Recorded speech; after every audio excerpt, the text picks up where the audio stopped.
Okay, I'm happy to introduce you to Gonzalo Díaz. Gonzalo Díaz is a graduated teacher. Please, your mic's off. It's a graduated as teacher of English as a foreign language from the National University of Tucumán. He has been working at public schools and at teacher training college for over 20 years, since 2018. The U.S. Embassy in Argentina has granted him 2 scholarships, the Advanced Certification in ELT by Oregon University and the Developing Online Teaching Program by TESOL.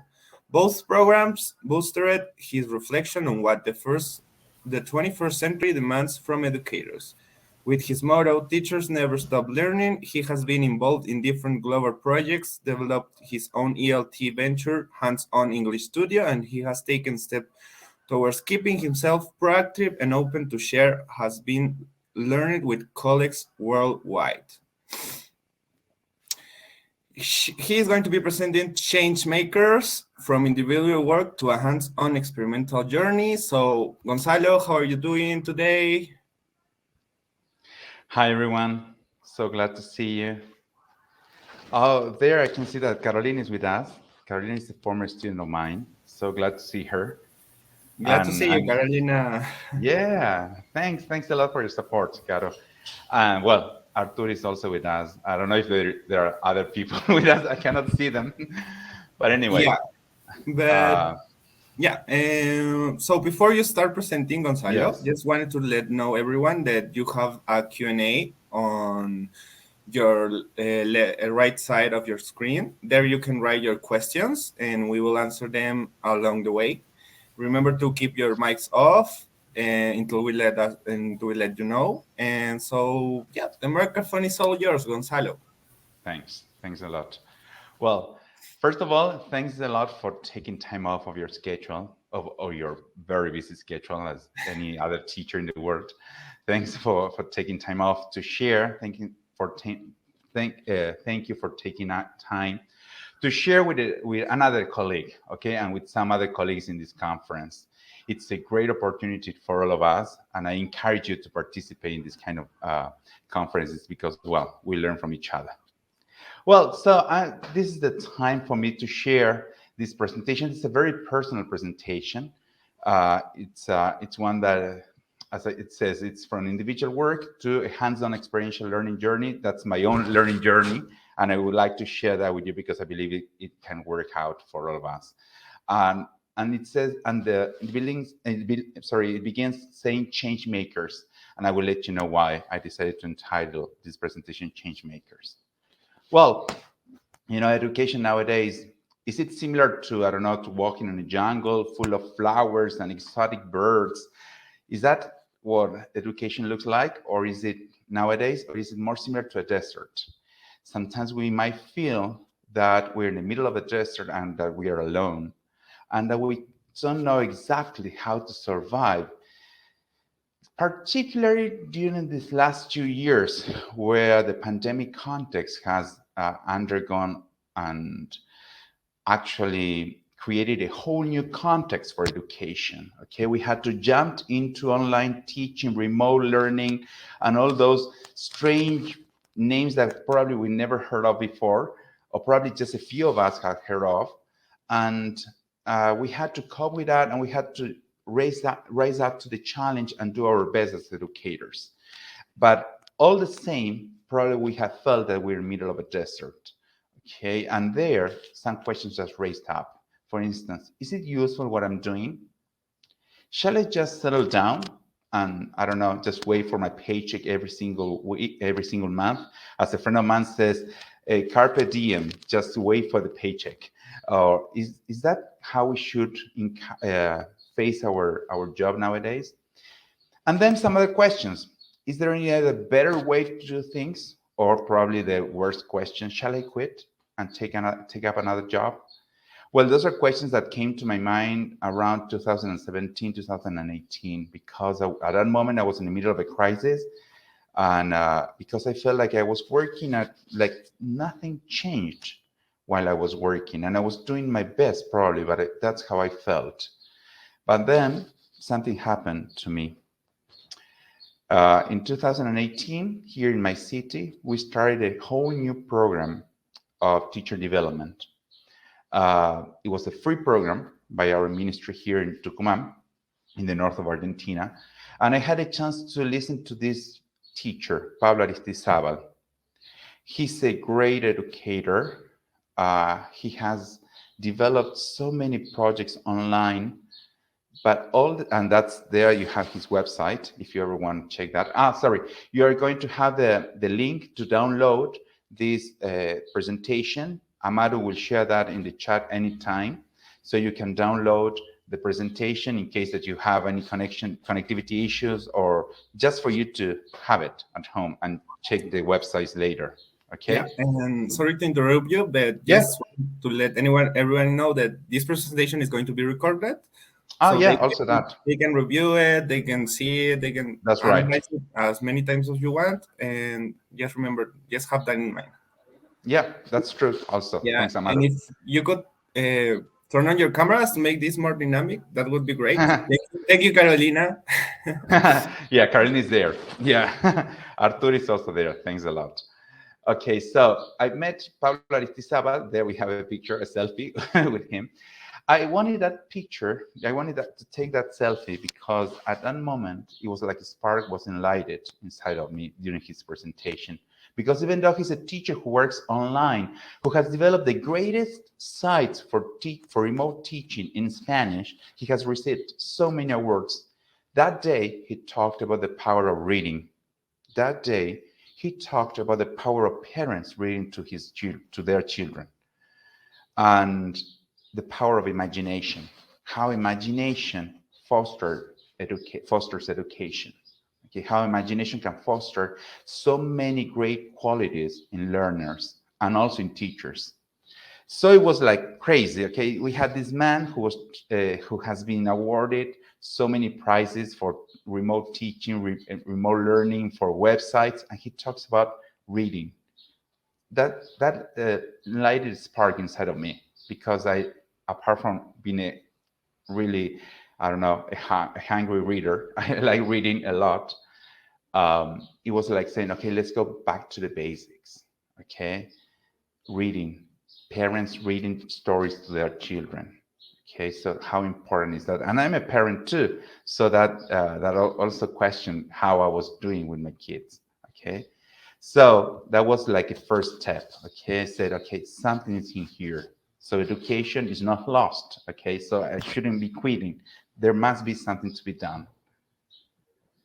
And the first steps, as it says, are the hardest. Okay, because we have conformism, we had lots of traditions that make us feel overwhelmed, and there's a lot of resistance to change.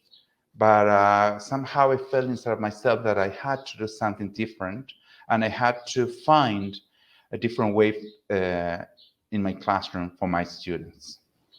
So as you said, at first I felt that I was walking alone on the desert, just footprints on the sand. And then there was this wow moment. It was the year 2018. It was probably July. And I found on Facebook, because I love social networking, I found on Facebook that there was a possibility for a scholarship by the US Embassy here in Argentina. And the scholarship was supposed to grant us the opportunity to do a course, a series of courses. It was the advanced certification in ELT by the University of Oregon. And I said, okay, why shouldn't I apply? I'm over 40. Generally, scholarships are for people who are under 35. And I was over 40. I said, well, but there's no age restriction there, so I should apply. So I applied, and I got a scholarship. And we were 22 Argentinians participating in this program. It was a 6 months, very hard course. I mean, it was a group of 4 courses and a specialization in language assessment, which to me was all new language because it was all new. I haven't heard about assessment before, probably heard that at college, but I didn't pay much attention. But and apart from that, it was the first time that I was doing a course by an American university, and it was online. It was from September 2018 to March 2019. And when I got a scholarship, at first I didn't believe that. I said, is it true? But when I got all the ID and the passwords, I said, okay, it seems to be true. And I started to meet my other classmates. And then I'm going to share a little bit about that too. Okay, so I had a chance to do this course. And one of the things that really blew my mind, it was that I was reading this article about English classes in Haiti, or was it? Yeah, I believe it was Haiti. And there it says that they had 60 students in the classroom. And I was always complaining because here we get up to 45 students in the classroom. And there they had to cope with 60 students. And I say, how do they do that? And I started to read these articles about how they did. And the title of the main article was, "We can't direct the wind, but we can adjust the sails." And that somehow made me feel hopeful, made me feel better about my teaching, and that I was not alone. So anytime I'm in trouble in the classroom, I try to remember this, that we cannot direct the wind, but we can adjust the sails. And that's probably our work as educators, probably our work as 21st century educators. And during this course, I had the chance to reflect, to have some time for my own reflection. That great power that I always encourage my colleagues to take up, that power of reflection, that power that we have of going inside of ourselves and question ourselves. And this reflection, for instance, on the first stage, we had to reflect on our personal language, teaching philosophy. That was something that I had never thought of. I mean, probably I have thought about how I worked as a teacher or the things that I had done, but never taking time off to write a teaching philosophy, a language teaching philosophy. So it was like going back to my time as a student, then going back to my time as a teacher trainee, and then how I have done in the classroom. And I was able to pinpoint different aspects that I felt strong about, and some others that I felt weak about too. So we were introduced to 21st century education and the 4Cs and all those concepts that are so paramount nowadays, that are vital. And one of the questions that really helped me to move on was that they asked me to write about my future goals, because they said during my trainers at this course says, okay, you are being trained, but what are you being trained for? Okay, so which are your future goals as teachers, as educators? Okay, so I started to write about future goals, and one of those was I would like to have the chance to present at conferences. And thank God it's been like that for the last 2 years. And I feel so blessed for these opportunities. And so that's why I'm so thankful for you to be here. But I believe that we can all have the chance to present. So there I came up with this. No, it's not mine, sorry. I came upon this quotation that says, "Who dares to teach must never cease to learn." Since then, I have taken up this hashtag. It says, "Teachers never stop learning," because we are so challenged by our own students. And probably they are the teachers that we need. Okay, so I'm going to show you a little bit about that. These people that I met during these last few years are the ones who have helped me improve my teaching, and who have given me so many tools to include in the classroom. So here I am with this teacher who I met in 2018. His name is Matt Mary. He has developed a what if curiosity approach to teaching. Okay, he's American, and he's the first one who talked to me about the SDGs, the Sustainable Development Goals. And we have been working together in different projects. One of those is the School of Tomorrow. It's the project that he has on his website. And that project, he has trained me on how to provide or how to work on projects, but with teachers from different subjects. Okay, in What If Curiosity's website, you can find a library. You can find different units that he has developed for teachers in general. Some of them, I believe, that might be applied in ELT too. Okay, I have, for instance, worked with a whole unit on poetry that is called Trees, and we compare poems to trees and to tree leaves. And also we have worked with, for instance, we generally teach the parts of the house in the classroom. So we have worked with, why don't we make a dinosaur-proof house? Okay, so instead of just going to the basic house and talking about the parts of the house that we generally do, why don't we create a dinosaur-proof house? And there, what do we learn? We learn about new materials, we learn about new vocabulary, and we also learn parts of the house. But kids are much more engaged about talking about dinosaurs and how to make that house dino-proof than talking just about a house. Okay, so we have, with a different perspective, we can get to the same goals, but kids are engaged. And that's what I learned from Matt. His what if approach, it's so powerful because he doesn't make yes, no questions or closed questions. He opens questions. And I have introduced that into my classroom too. And students felt wonderful, even working in Spanish, because at some moment we had a chance to work in a workshop with my students. Even though I was the teacher, I am the teacher of English, we share with the Spanish teacher a workshop, and we could work, for instance, what if schools could be the best experience ever? So we talked about how we can improve school, and somehow students, when they're engaged, they feel much better and they feel that they can give an answer or a response to these kind of questions. Okay, so this is one of the projects that I've been involved.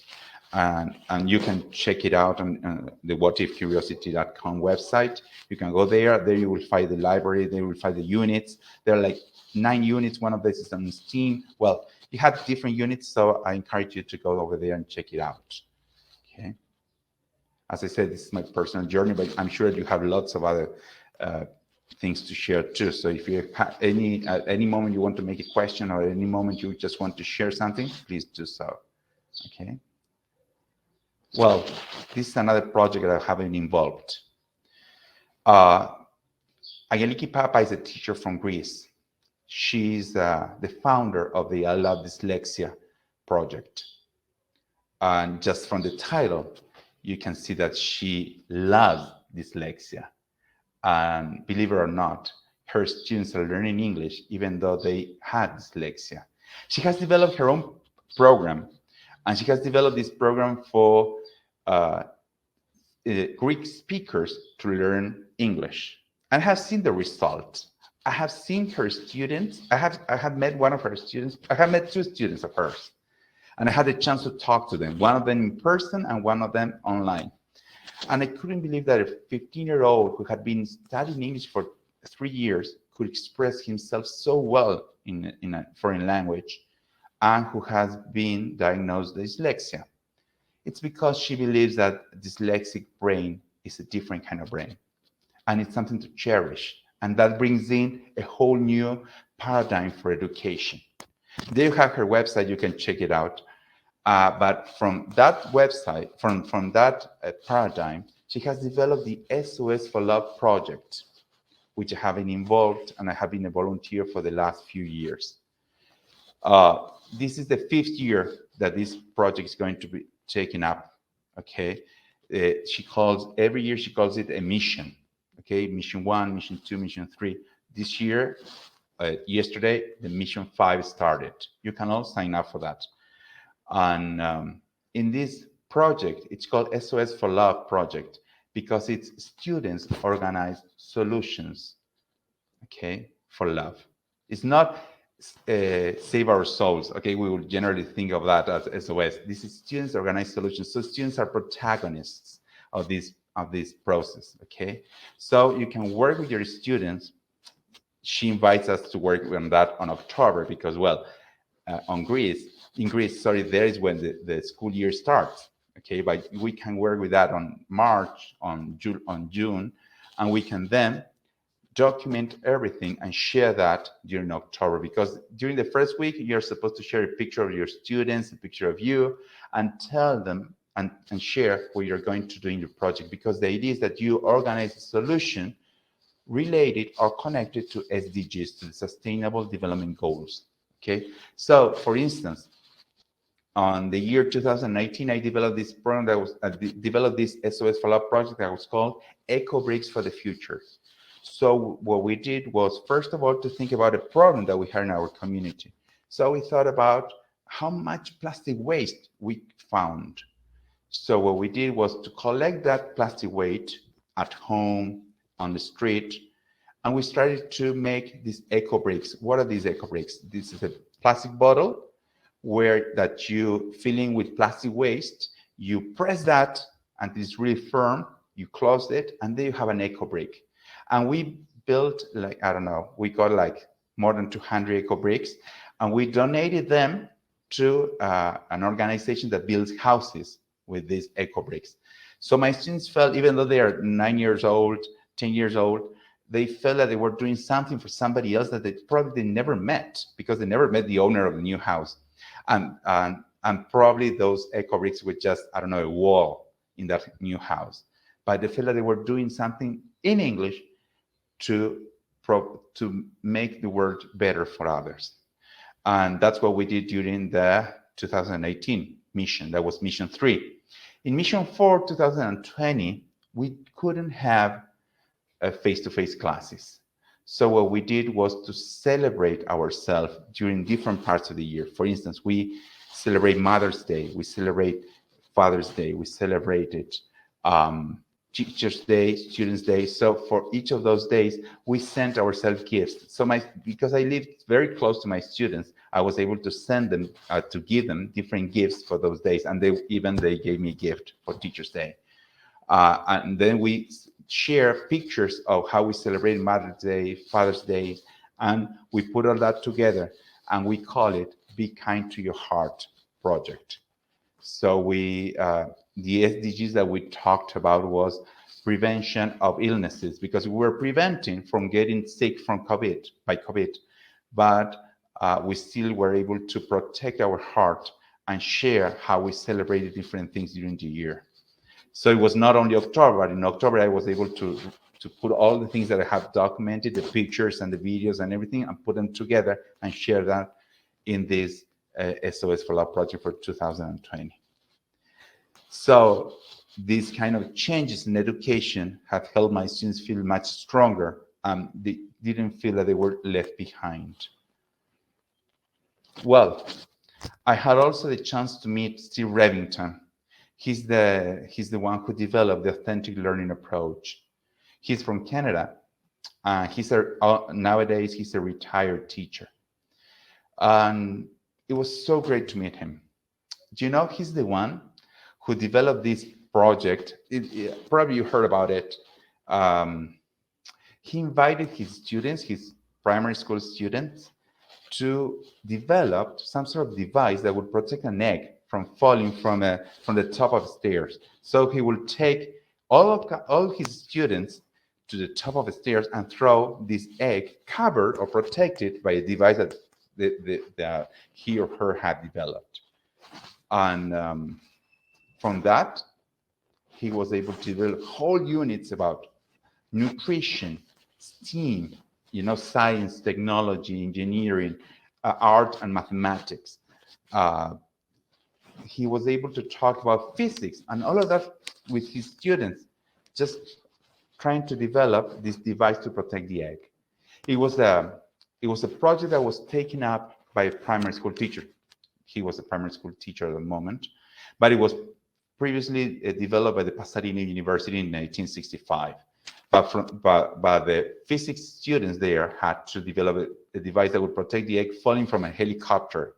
Okay, so he decided to do that for his students from the top of the stairs. Okay, from the top of the ladder. Sorry, and the results were so magnificent. And there he developed this idea of authentic learning, because content without purpose is only trivia. That's what he says. If we only think of students learning by the sake of learning, language, vocabulary, structures, it has no point.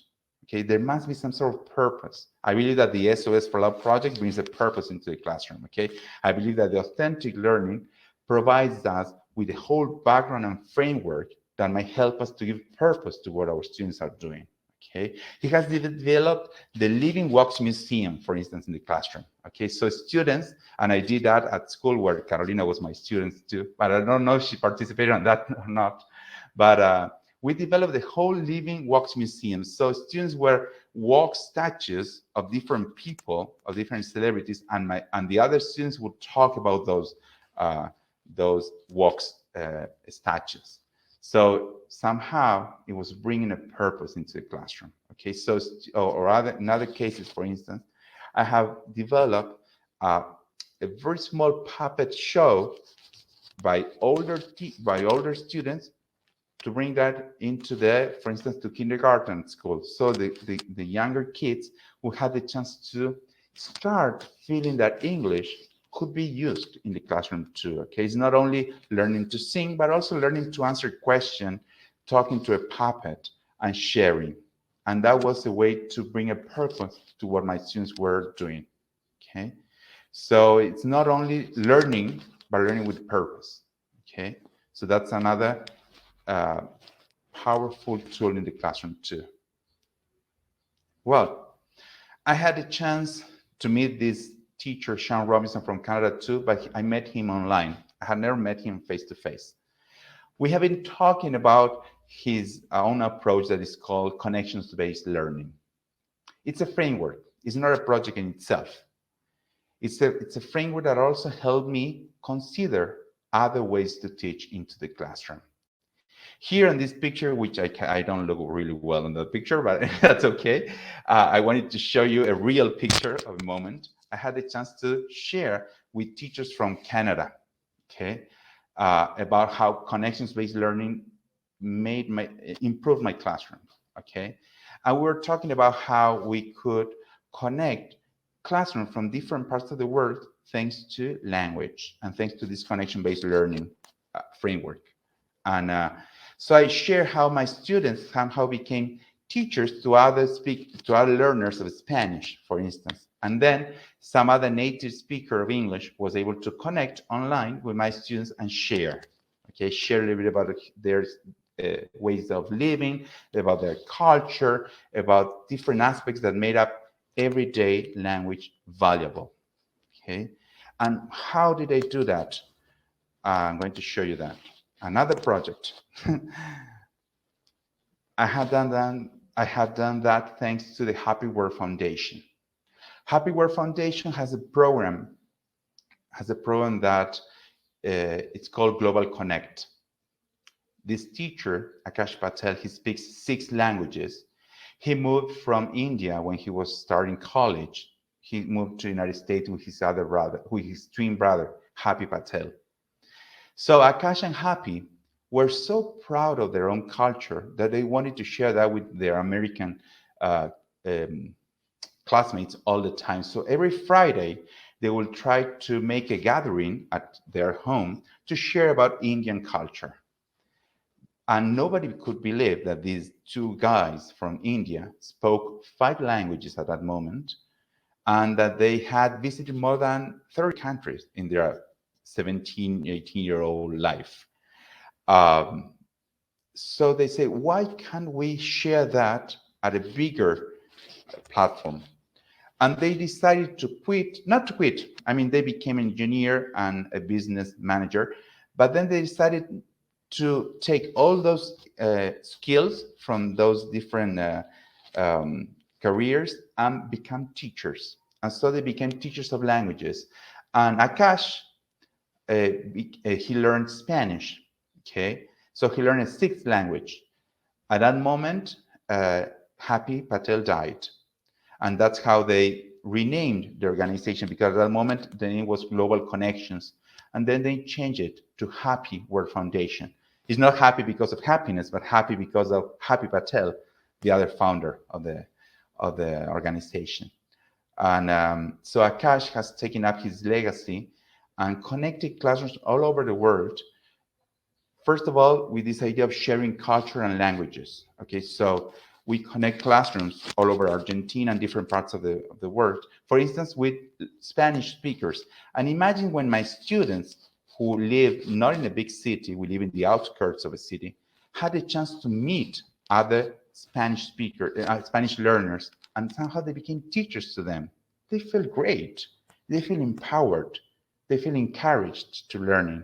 And when they had a chance to meet a native speaker, they felt that they were really blessed, and they felt happy and able to share a few words in English, and then to share more and more and more. Here we have a picture of me sharing with Melissa Morris, an awarded teacher, a music teacher from New York City. There in the background, you can see my adult students sharing with her. Okay, we shared some time with her music students. We share music, we share culture, we share that one of my students even had traveled to New York City so they could share impressions on the city. Well, and then I had a chance to participate because I believe that teachers are somehow we feel enclosed in the classroom. And these are times when we need to be free. And when we need to feel that suddenly the walls of our classrooms have crumbled down. Okay, so we are not the only voice that our students can listen to. So I had a chance to participate in what was called the Global Ambassadors Institute. That's the other picture that I had there. There I met different people who are involved in education, in arts, in science, and civil rights from different parts of the world, and talked to leaders. And somehow that opened up our brain, our minds, and say, okay, what else can we do? For instance, in my case, in the classroom. Others talk about politics. Others thought about art. Well, and there we had the chance to meet Daniel Carlajo from Brazil. He's the one who's is a founder of an organization that protects youth rights in favelas, okay, in the slums there in Rio. And then I had a chance to meet Sister Rosemary, who's called the Mother Teresa of Africa. She has developed and built, I don't know how many schools with eco bricks. Remember the eco bricks, those bottles filled with plastic waste? She has built schools with that. So I felt like, oh my, we are doing something good here. And when I had the chance to share that with my students, they felt much more encouraged to keep on working on these somehow out of the box projects. Okay. Amaru, you have a question? Sorry. Yeah, just wanted to let you know we're in the middle of the presentation. Okay. So would you like to make a gap for comments, questions, or would you like to keep those till the end? I don't know if you have any questions right now. Yeah, it's your opportunity, Carolina, Arturo, please. Yes, hello everyone. I would like to ask you, Gonzalo, how does this foundation works? How can I connect with my students? Is there a schedule settled? I don't know. Well, you can log into the website and then go to Global Connect section, and then you can offer yourself as a volunteer. Okay? That's what I suggest all teachers. You can offer yourself as a volunteer, for instance, to help learners of Spanish or even English speakers, and share something that they would like them to share. Okay, for instance, they can talk about, I don't know, I had a chance to talk about ecology. I had a chance to talk about Argentina. Okay, and share my culture in English and in Spanish. And then you connect again with the foundation. You ask them to find a volunteer to talk to your students, for instance, in English. Okay, so they can share, and you can, and that's all for free. That's what I wanted to make sure I said. It's all for free. Okay, so you don't have to pay anything. It's just volunteering. Okay, volunteering and get a benefit from that, because your students can also meet native speakers of the language. Okay, so it's all for free and it's all volunteering. Okay. All right. Thank you very much. No, please. Yeah, in my case, my name is Arturo Field, and hi Amaru, hi Gonzalo, hi Carolina. I find your presentation very interesting, Gonzalo. I think the way you do.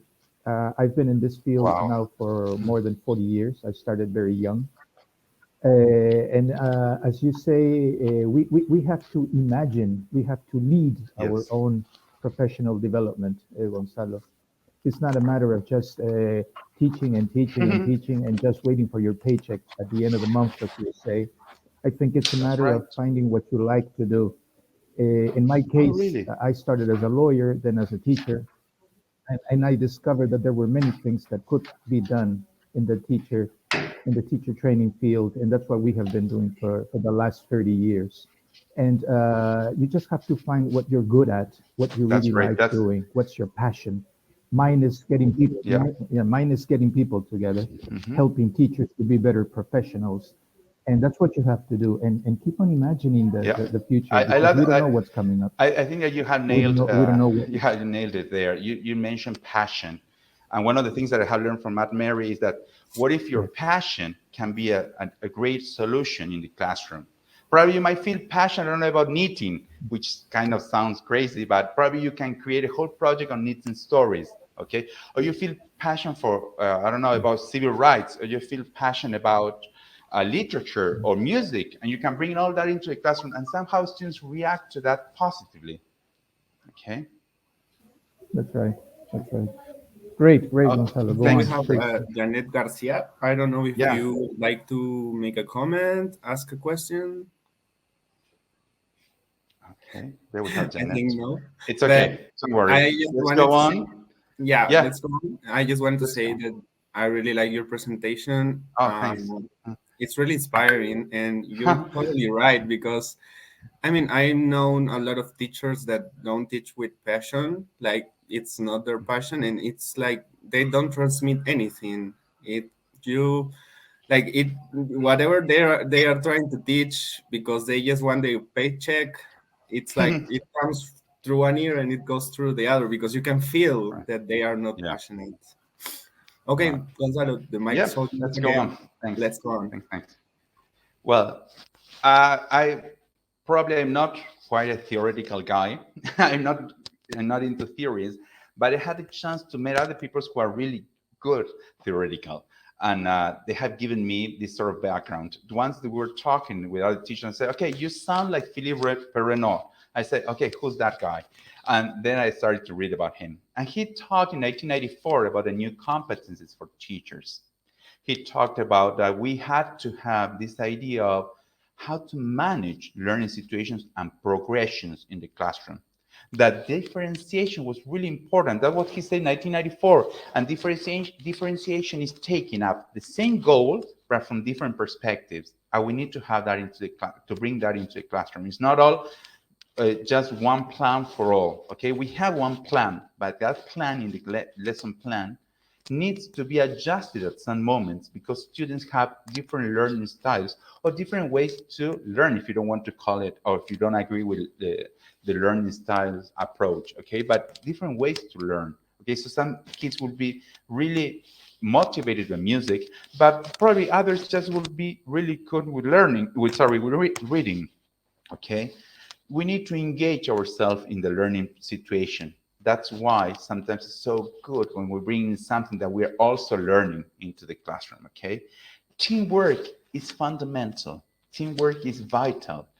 Probably the best PD, probably the best professional development is the teacher next to us, okay? The teacher next door, okay? Ethics is so important because, as Amaro was sharing, if we only go there just to get our paycheck, students will notice that, okay? The introduction of ICTs, information and communication technology, is not something that we just think of, okay, I can learn a little bit. No, we must learn about that, okay? It's not that computers are going to replace us, but we need to control those computers because our students are like 3 or more steps forward from us, okay? They are so much further into technology than we are. But why can't we just manage and control just a few elements, a few tools, but we can use that into the classroom, okay? Professional development, PD, it's fundamental. It's not only a matter of getting score to get a new position, but also it's important because we need to, okay, if we feel that we are already a closed subject, let's say if we feel like we are already something that has been finished, okay, so we are not going to feel challenged at any time. But if we feel that we're constantly learning, or we had the chance to learn and even learning from our students, okay, we can feel that that professional development has a value in itself, a value for us as a teacher, as an adult, as a communicator, because we're also communicators as teachers, okay? And we also need some management skills, okay? It's not only working in the classroom is not only being in front of our students or being in front of our Zoom connections, but it's also we need to learn some management skills, okay? How to work with resources when they are so scarce in the classroom, okay? Because it's great when you have lots of resources, but most of the cases we have scarce resources, okay? So how do we manage those, okay? How do we manage those flashcards that we have? How do we manage those skills that we have? How do we manage, I don't know, the abilities that we have in the classroom, okay? So it's not, I have met people who teaches with sticks and stones, you know? I have met Hannah Halbrook from Palestine, who has developed a whole program of pedagogy for peace with her students when she had no resources at all. I have met Peter Tabaichi from Kenya. He's a teacher who has been teaching science with just one computer for the whole class, for the whole school. Sorry, I almost said for the whole classroom. No, for the whole school. And whenever he had to teach about molecules and atoms and all that, he said, okay, you are, for instance, he will take the classroom and he will say, okay, you are a liquid, so you had to flow in the classroom. You are a solid, so you had to move together, okay? You are a gas, so you can spread all over the classroom. That's how he will teach different matters, the different states of matter, okay? So imagine, he had no resources, but he will make use of whatever he has at hands, okay? So those are management skills too, okay? So Perrineau has talked about that almost 30 years ago, and we should pay a little bit of attention to that. But I believe it's a thinking out of the box process, okay? So I came up with this idea of this hashtag, teachers never stop learning, and I said, okay, why can't I have a YouTube channel, okay? It's true, at first I used to use it too as a reservoir of my students' work. And then I said, why can't I send a message with my YouTube channel? I don't have many subscribers, don't worry, okay? I don't have many. But it's like I use YouTube to send messages. So it was Teachers' Day just a few days ago here in Argentina. So I sent a message to my colleagues via YouTube, okay? Sometimes I just want to read a book to my students. So I read a book, I record myself reading a book, and then we use it in NetPuzzle, Flipgrid, or different platforms, okay? Quizzes, okay? So I said, okay, I'm going to use YouTube to work in the classroom, outside the classroom with my colleagues too. And luckily, like a month ago, here the local newspaper, they interviewed a group of teachers. Among them, I was there. And okay, we were interviews, and we were called edutubers. I'm not an edutuber. In order to be an edutuber, I should have thousands of followers, but I don't. So, but all the same, I felt blessed to be called that way and to be interviewed for the local newspaper, or even Instagram. There you have my Instagram account. I also use that to send messages, okay? It's not only about how I teach in the classroom, but also how I can motivate our teachers, okay? Because I believe that we all need somebody to share, okay? So I came up with this hashtag that I use every now and then. And so thinking outside of the box, okay? So using social networking, and then I also started to think and to develop this idea of peer mentoring, and I came up with this other hashtag, sharing is growing. And I told that I've been a volunteer with the SOS for Love project, but I have other people who things I share about this project, they have been also participating. And here we have Maria Eugenia Sanz from my city. She has been called a global champion of the SOS for Love project, okay? So I feel so glad for her. And then she says in Spanish, okay, she thanked me for having shared this project with her, and she felt so good and so valued about being chosen as a global champion for this project, okay? She's the one who got the award, but I feel so happy for her that I wanted to share that, because that's also part of peer mentoring, okay? And that was born via WhatsApp, because I created a group of WhatsApp where I share news and things that I came up now and then. So I started to do that, and then I said, okay, I participated on this ACE from the University of Oregon. So I teamed up with two other teachers who were there too, and we gave a presentation for this national conference like 2 weeks ago. And we are from very far away cities. I'm from Tucumán in the north. One of the teachers, Romin, is from Buenos Aires, and the other teacher is from San Martin de los Andes, way back in the south. So we could work online, team up, and we created this presentation for other teachers from Argentina. And it's like, this is also part of sharing and making things, making these walls that sometimes make us feel so enclosed. Let's get them down. Okay, we can work with other teachers and make great things together. Well, via Facebook, I have developed 2 groups, recursos didácticos, okay, pedagogical resources for teachers for primary school, secondary school. There are like 4,000 teachers participating there. The only requirement is that whenever you share something, it should be something free, something that you developed and you want to share with other teachers. Okay, so some teachers share their own YouTube channels. Some teachers share when they're going to give out to deliver a webinar, a free webinar. So and the idea is that nothing should be paid. Okay, there, anything that we share in those Facebook groups are for free. Okay, so we want to share that. So sharing is growing with others. Okay, so we share in order to grow together. Okay, so that's what I came up lately. I mean, it's been working like for 5-6 years, those 2 Facebook groups. Okay. What does Pernod said? Okay, well, what does he say? He says that reinvention of activities and materials is essential for personal improvement and appropriation of our professional work. Okay, we are professionals, and this need to reinvent ourselves, even thanks to the pandemic, has put us on the spotlight. Okay, education has been paramount and fundamental for these last 2 years. And now everybody knows that teachers are there and that we're doing our best. Okay, sometimes we do our best, the best way we can, sometimes we don't, I don't know. That's up to each other, but to each one. But I believe that most of us had decided to face up this and raise up to this challenge. So these are the people I have met, okay, teachers from different parts of the world. That I had the chance to meet them online. I had the chance to meet them face to face. So, and I feel blessed that that teachers are the ones who can change this world. That's why I congratulate you, and that's why I cherish you too. Okay, so what's next?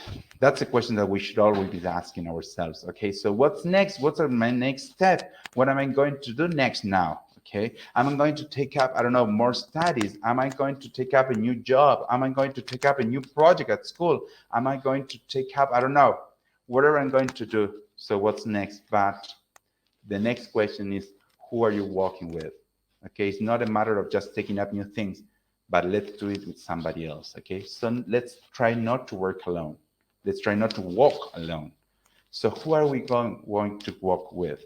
Okay. Well, there you have my handles. There you have my email. There you have my Facebook. There you have my Instagram. So any way that we can still be connected is really fruitful and useful. Okay. So Amaru, I don't know if people have questions or would like to make comments. Yeah, now it's your chance to open your mics, make comments, ask questions. Arturo, I think, has a comment, a question. Yeah. Basically, Gonzalo, it's been a great presentation. As you say, not many teachers have the chance to give presentations, and you are a great presenter because you share your passion, you share what you love doing. I think that's the true basis of everything. And feel blessed because when others shine because of your support and your ideas and your help, that's our mission. That's our mission. Let others shine. No, that's what I truly believe, and I've been doing since I've been in this field. No, great presentation, Gonzalo. Thank you. Thank you for sharing. Thank you for sharing. Thanks. Yeah, that's true. Does anyone else wants to participate? I don't know, Carolina, maybe. Sorry for putting you on the spot. Yes, of course. Yes, I want to thank you, Gonzalo, because this is really motivational as usual. Okay, so I feel passionate about English just because of you. I was a teenage student. Yes, you remember me very well. I was a 15 student at a school in the city of San Miguel de Tucumán. and you inspire me to follow this career. So I feel like I am growing by your presentations too. Okay, thank you very much. Thanks a lot. Well, You're going to make me all emotional. Well, I don't want to end this presentation without saying thank you, Gonzalo. I'm really grateful for thanks this to the opportunity. U.S. Embassy. Sorry, thanks to the U.S. Embassy here in Peru. They are not here. They are. Thanks to the U.S. Embassy in Argentina. Thanks to Change for this opportunity. Okay, and the whole Revolution conference. Yeah, and I'm really grateful to being able to be your moderator. I didn't thought I would have enjoyed this so much as I have. Thank you again for your time, and thank to all of the people who are here for making up time to be here. And yeah, and I'm really grateful to meet you, to have spent this time with you. I hope we keep in touch, and thanks to all of you who have been here. You have their Gonzalo's email, Facebook, Instagram. So yeah, thank you a lot. Okay. Thank you, Gonzalo. Thank you. Thanks a lot. Thanks a lot. Goodbye. Bye, Amado. Bye, Carolina. Bye, Janet. Bye. Bye-bye.